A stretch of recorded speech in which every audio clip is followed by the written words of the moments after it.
It was just a pool, but Karen made it a crisis. Here's what went down when I said no more. Michael Thompson's life had always been about precision and order. As a retired aerospace engineer, he had spent decades designing complex systems where every millimeter and every moment counted. His career at a prestigious aerospace company had been distinguished by his meticulous attention to detail, a trait that now defined every aspect of his personal life. The suburban neighborhood of Oak Ridge Estates had been his refuge for 15 years. After losing his wife of 32 years to cancer 5 years earlier, Michael had thrown himself into maintaining their dream home.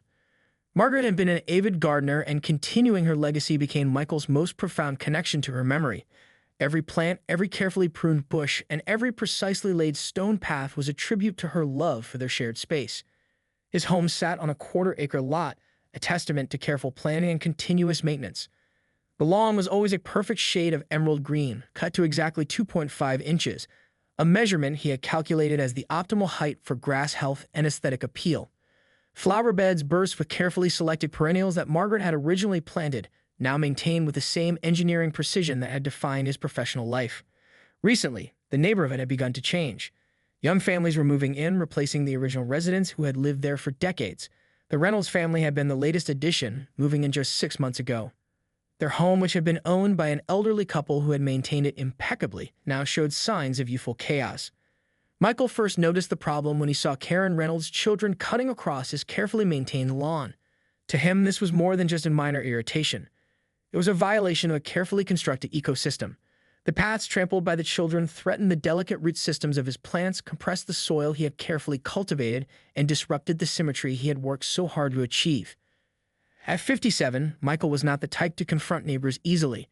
His introverted nature, honed by years of technical work that required intense concentration, made direct confrontation uncomfortable.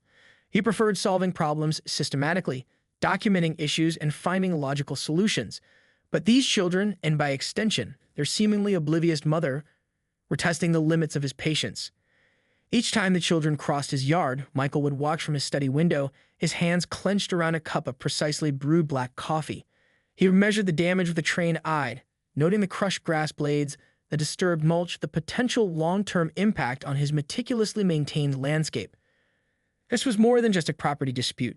To Michael, it was about respect for boundaries, for personal space, for the memories embedded in every inch of his garden. Margaret had always been the diplomatic one, the one who would smooth over neighborhood tensions with a warm smile and homemade pie. Without her, Michael felt both vulnerable and determined to protect what they had built together. The first serious encounter occurred on a crisp Saturday morning in early September. Michael had been tending to his rose bushes, a variety Margaret had loved, with delicate pink petals and a subtle fragrance that reminded him of their early years together. He watched in growing dismay as Karen Reynolds' children, Tyler and Emma, came barreling through the unfenced area between their properties. 8-year-old Tyler was leading the charge, a stick in his hand, while 10-year-old Emma followed close behind. They were chasing each other, completely oblivious to the carefully maintained garden surrounding them. Michael watched in horror as Tyler's stick narrowly missed his prize hybrid tea roses, the stems bending precariously with each wild swing. Taking a deep breath, Michael walked towards the property line. He was careful to remain on his side, maintaining a professional and calm demeanor. "Excuse me," he called out, his voice firm but not unkind. "Could you please play in your own yard?" The children stopped momentarily, staring at him with a mixture of surprise and defiance. It was at that moment that Karen emerged from her back door, a smartphone in one hand and a half-empty coffee mug in the other. She was dressed in athleisure wear, her hair pulled back in a messy ponytail, looking more distracted than concerned. "Is there a problem?" Karen asked, her tone already defensive. Michael approached carefully, pulling out a small notebook he had prepared. "Your children are repeatedly crossing through my property," he explained, pointing to the trampled grass and slightly damaged flower beds. "I've documented the damage over the past few weeks." Karen's initial response was a dismissive laugh. "They're just kids," she said, waving her hand as if swatting away a minor inconvenience. "They need space to play. This neighborhood used to be more open." Michael felt the familiar tension building, the same feeling he used to get when dealing with challenging project managers who didn't understand the precision required in engineering. "There's a difference between open and respecting boundaries," he explained carefully. "Each time they cross through, they're damaging my garden. These plants are delicate and have specific care requirements."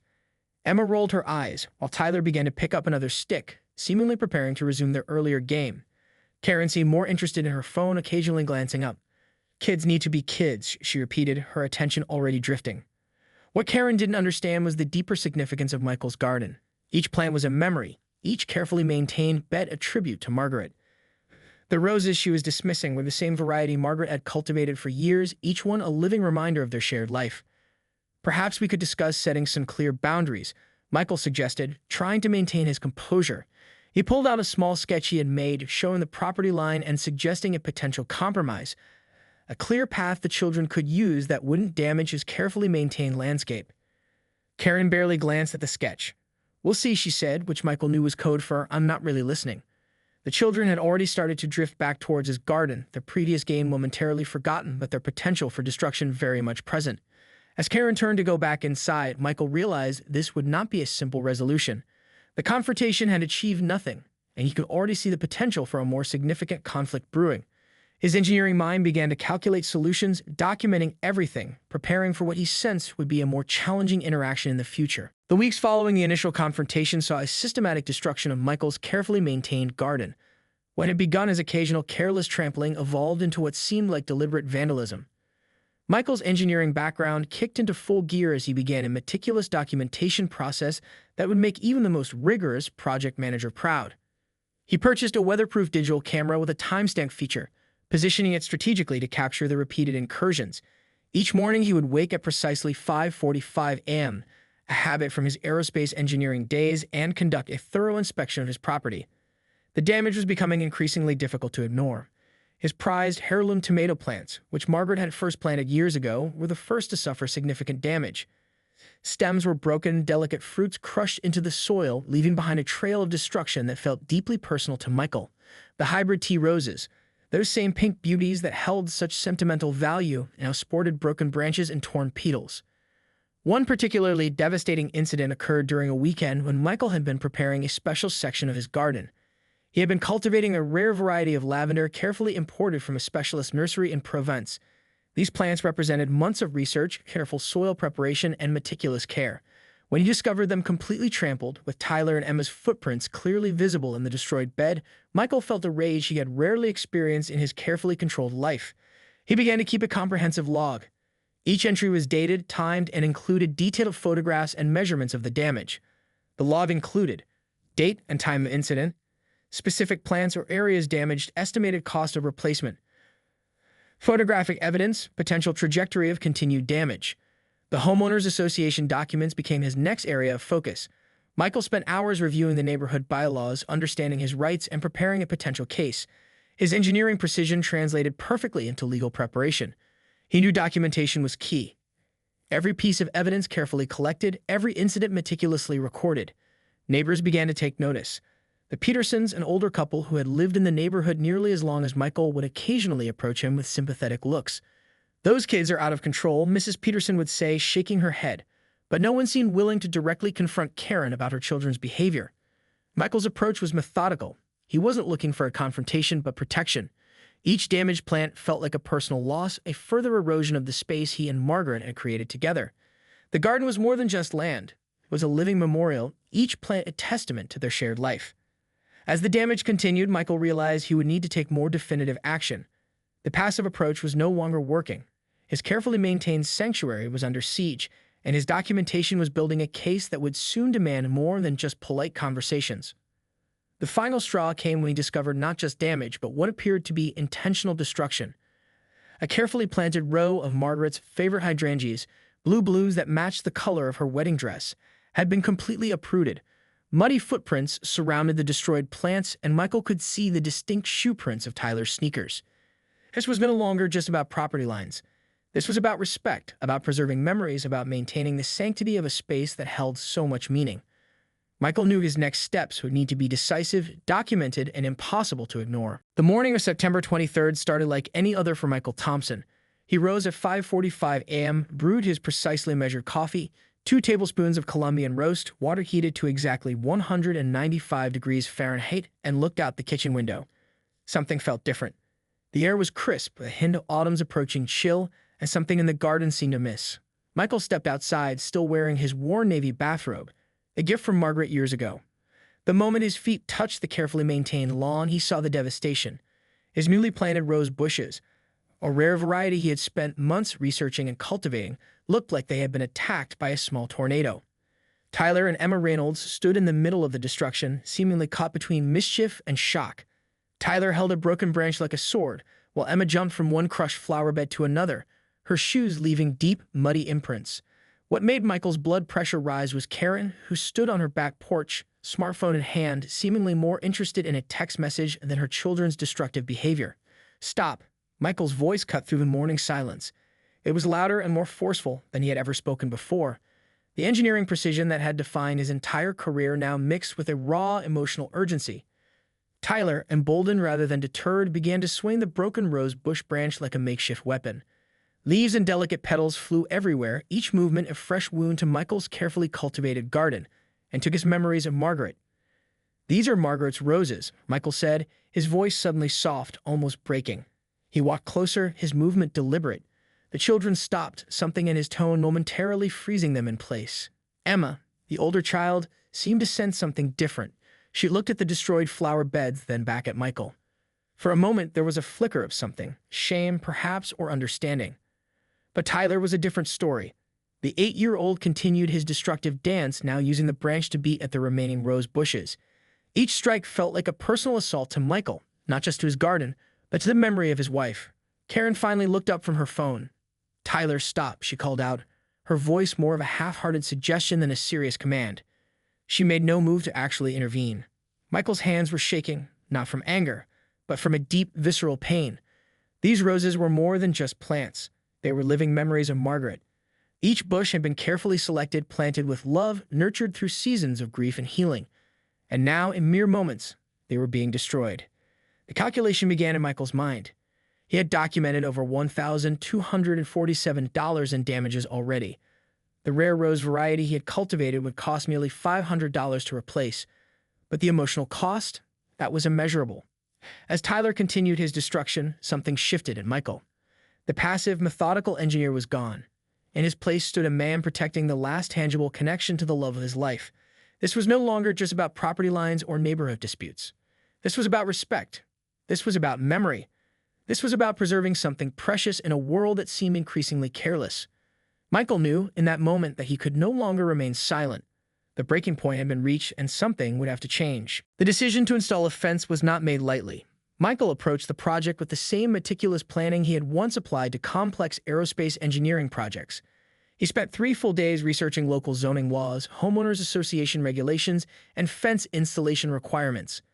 His first step was a comprehensive property survey. He hired a professional surveyor, a methodical man named Robert Jenkins, who reminded Michael of his former colleagues. They spent an entire morning walking the property line, using advanced GPS equipment and traditional surveying tools to establish the exact boundaries with millimeter precision. The fence design itself became a passion project. Michael wanted something that was both functional and aesthetically pleasing. He rejected the idea of a harsh industrial barrier. Instead, he designed a custom wrought iron fence with decorative elements that would complement the architectural style of both his and the Reynolds homes. Each section was carefully measured with ornamental details that paid homage to Margaret's love of garden aesthetics. Local hardware stores became Michael's second home. He spent hours selecting materials, consulting with experts, and ensuring every detail was perfect. The fence posts could be set in concrete with a depth that exceeded local building codes. Each connection was carefully welded, each joint meticulously examined. The neighborhood took notice. Mr. Peterson from 2 doors down would stop by, offering coffee and conversation. "Fancy fence you're putting up," he'd say, watching Michael work. Other neighbors began to slow their cars, watching the careful construction with a mixture of curiosity and admiration. Michael documented every step of the process. Photographs, measurements, material receipts, everything was carefully logged. He understood that in potential legal disputes, documentation was key. Each post was placed exactly on the property line, each section aligned with surgical precision. The private property signs were chosen with equal care. He selected UV-resistant, professionally printed signs with clear, bold lettering. They were mounted at regular intervals, positioned to be visible but not aggressive. Each sign was level, each mounting bracket precisely installed. As the fence took shape, Michael felt a sense of restoration. This was more than just a physical barrier. It was a statement, a declaration of his right to protect the space he and Margaret had created. Each section of fencing represented years of memories of careful cultivation of love. The local homeowners association representative, a retired lawyer named Helen Martinez, stopped by to inspect the work. Michael had already prepared a comprehensive folder detailing the project, including all necessary permits and survey documents. Helen was impressed by the thoroughness of his approach. Most people would have just thrown up a cheap chain-link fence, she remarked, flipping through his meticulously prepared documentation. But this is something else entirely. For Michael, the fence was more than a solution to a neighborhood dispute. It was a continuation of his life's work, precise, purposeful, and carefully considered. Each section represented not just a boundary, but a carefully constructed barrier between memories and potential destruction. When the final section was installed, Michael stood back and surveyed his work. The fence gleamed in the afternoon sun, a testament to engineering precision and personal resilience. He knew this was more than just a physical barrier. It was a line in the sand, a clear message about respect, boundaries, and the preservation of something precious. The confrontation erupted on a crisp Wednesday afternoon. Michael was pruning his remaining rose bushes when Karen came charging across the street, her face a canvas of unbridled fury. She was still wearing workout clothes, her hair pulled back in a messy ponytail, looking like a tornado of suburban rage. "What do you think you're doing?" Karen screamed, her voice cutting through the quiet neighborhood. Tyler and Emma trailed behind her, their eyes wide with a mixture of excitement and apprehension. Michael remained calm, setting down his pruning shears with the same precision he had once used to calibrate aerospace equipment. "I'm protecting my property," he responded evenly, his voice steady but firm. Karen gestured wildly at the new fence. "You can't just block off the neighborhood like this. The kids need space to play." This used to be an open community. Her smartphone was clutched in her hand as if she were ready to document or live-stream the confrontation at a moment's notice. The neighbors began to emerge from their homes. Mrs. Peterson from 2 doors down sat on her front porch, her husband standing beside her. The Johnson family, who had a teenage son, watched from their driveway. It was becoming a neighborhood spectacle. "Your children have repeatedly destroyed my garden," Michael explained, pulling out a thick folder of documentation. "I have photographs, cost estimates of damages, and a comprehensive log of every incident." He spoke like he was presenting a technical report, each word carefully chosen and measured. Tyler, emboldened by his mother's anger, began to kick at the fence. The wrought iron bars didn't budge, but his actions sparked something in Karen. "You're ruining their childhood," she shouted, her voice reaching a pitch that made several nearby dogs start barking. Emma, the older child, seemed to sense the tension. She stood slightly back, watching the confrontation with a mix of embarrassment and curiosity. Michael noticed her discomfort, a small detail that softened his resolve momentarily. "This isn't about ruining childhood," Michael responded. "This is about respect. Respect for property, for gardens, for boundaries." There was a depth of emotion in his voice, a hint of the grief that drove his connection to this space, to these plants that represented years of memories with Margaret. Karen wasn't listening. She pulled out her phone, beginning to record. "I'm going to show everyone how you're bullying a family with children," she declared, her thumb hovering over the record button. The neighborhood watched in collective tension. Mr. Peterson leaned over to his wife, muttering something about kids these days and no respect. The Johnsons' teenage son rolled his eyes, clearly embarrassed by the public spectacle.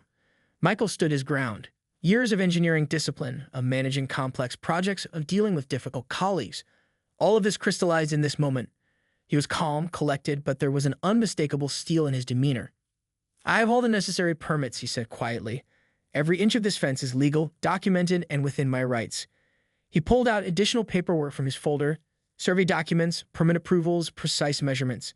Karen's anger seemed to hit a wall of bureaucratic precision. Her smartphone wavered. Her recording stopped midstream.